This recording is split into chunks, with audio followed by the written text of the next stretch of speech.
A day after the first presidential debate, political talk continues to center on who's up and who's down, but we're going to attempt to discuss actual substance in the lead up to November 6th with a series of conversations on challenges the president, whoever he turns out to be, will face in the next term. And I'm very, very happy to have Dr. Henry Kissinger here to discuss national security and maybe a little more broadly, foreign policy. I'm going to let you kind of set the initial agenda. What do you see as the top challenge America will face in that next administration? The immediate challenge we face is budgetary. That if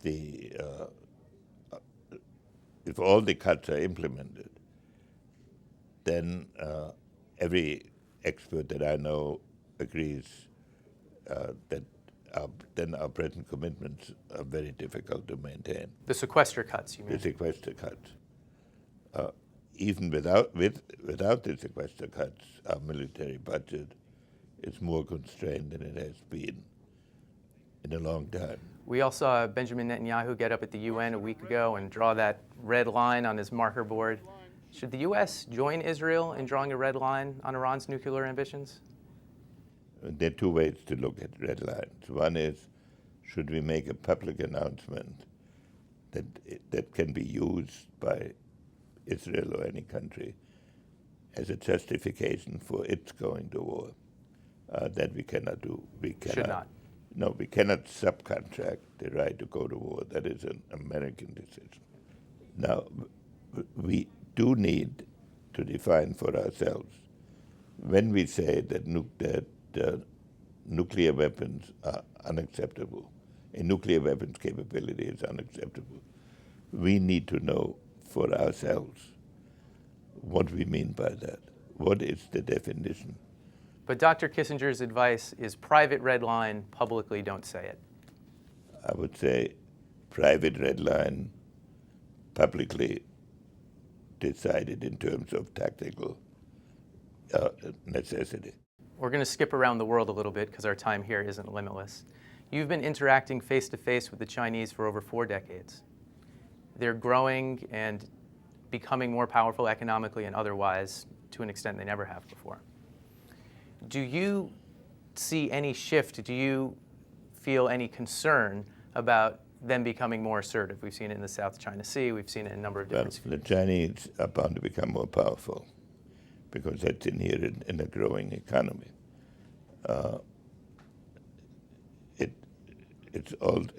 And therefore the impact of a growing country on an established country has always been one of the big problems of international diplomacy. Based on 40 years' experience of dealing with the Chinese, I do not believe that we are at a point where a confrontation with China is the best American strategy.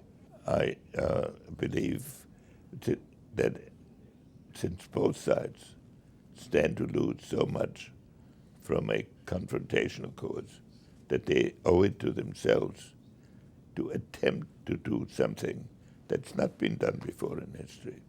Normally, expansionist countries and established countries clashed, and maybe that will happen again. But it should not be. It should not happen because we did not seek the alternative. But we cannot do it alone. The Chinese have to do their part. Mitt Romney called Russia the U.S.'s number one geopolitical foe. I won't get into any campaign-type questions. Fair enough. The premise of our segment is there's too much who's up, who's down, looking at polls. No one ever talks policy. And I think voters want to know, who should I vote for and why? And so I wonder if you have an argument for why there's even an important difference between the two in these matters.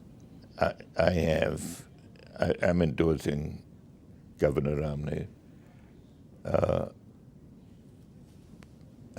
And then I've issued a statement at the time together with other secretaries of state because we think he would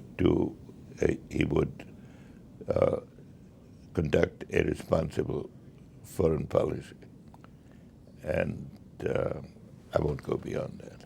Okay, and we won't go beyond that either. Thank you so much, Dr. Kissinger. We really appreciate it. Nice to see you.